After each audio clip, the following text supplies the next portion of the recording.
Hi again, everybody. I'm Terry Vanderbeck with Sanford Sports. We've got another special guest today behind the scenes at the Summit League. It's the one and only Freddy Coleman. It's going to take a while to knock off all of Freddy's titles here. So he is a MidcoSN analyst.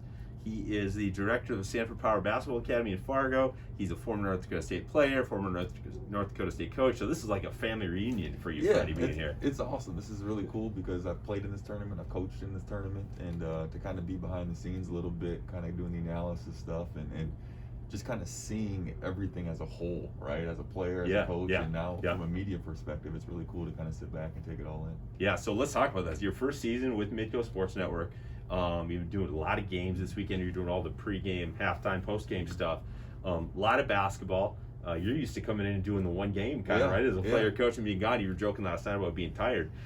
It's just a different vibe. But sounds like the year's been really fun.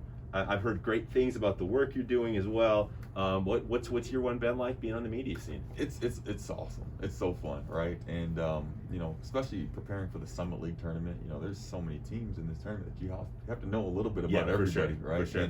And you're really familiar with the teams that you follow throughout the year, but some of the Western Illinois, the Denvers of the world, I don't get to see very often. So it's good to do some of that prep work stuff, but talk about from a media perspective, it's so cool just to see the whole picture, right? The producers, the cameramen, the replay guys, the guys that you see on TV, right? It's not just those people, but it's all the behind the scenes work that goes into it. And as a player and a coach, I never really understood it, right? I didn't really get it, but there's so much prep work that goes into a production and so many people that have to be clicking on all cylinders, and it's a total team effort, and so cool to be a part of. Yeah, people only see the on-air talent, the pretty guys like yourself, Freddy.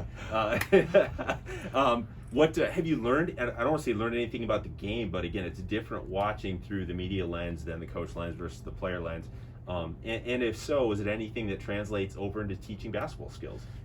Not so much, because I think when it comes to the skill stuff, you really teach what you're comfortable teaching and what you think is going to be best for that particular athlete or that group, right? And I'm a fundamental guy, right? I think you don't reinvent the wheel when it comes to basketball, right?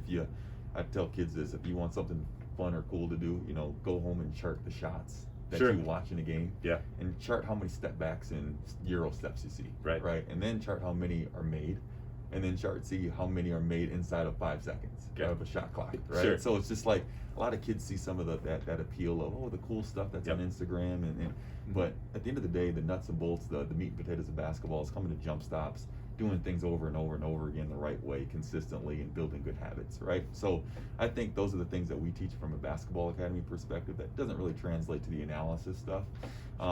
But I mean, looking at the game, watching the game, you really have to pick it apart, because you're always talking about things and trying to find different things to be able to talk about on set. Sure. For me as a basketball coach, as a college coach, you only watch one side of the ball, right? You watch your team and how you can improve on different things.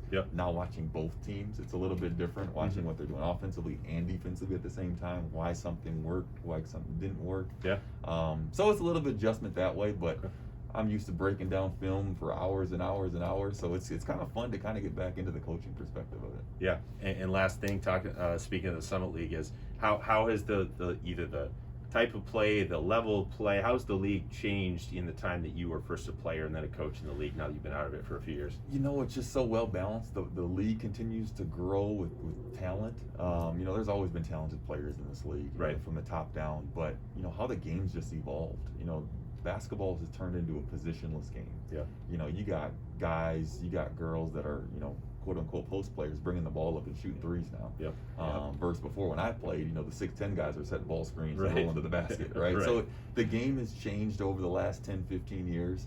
But the league as a whole is just so well rounded. There's some really, really good coaches in the league from the men's side and the women's side. These kids compete, and it's just fun to see them compete at a high level. And Summit League tournament in March, March Madness is a thing for a reason, right? And kids are trying to send other kids home and end their season. So there's some battles, and referees are letting them play a little bit, so it's cool to kind of see that perspective too. Perfect. Always great to have Freddy here hanging out with us. Thank you guys for watching. We'll be back soon with a little more info from Freddy.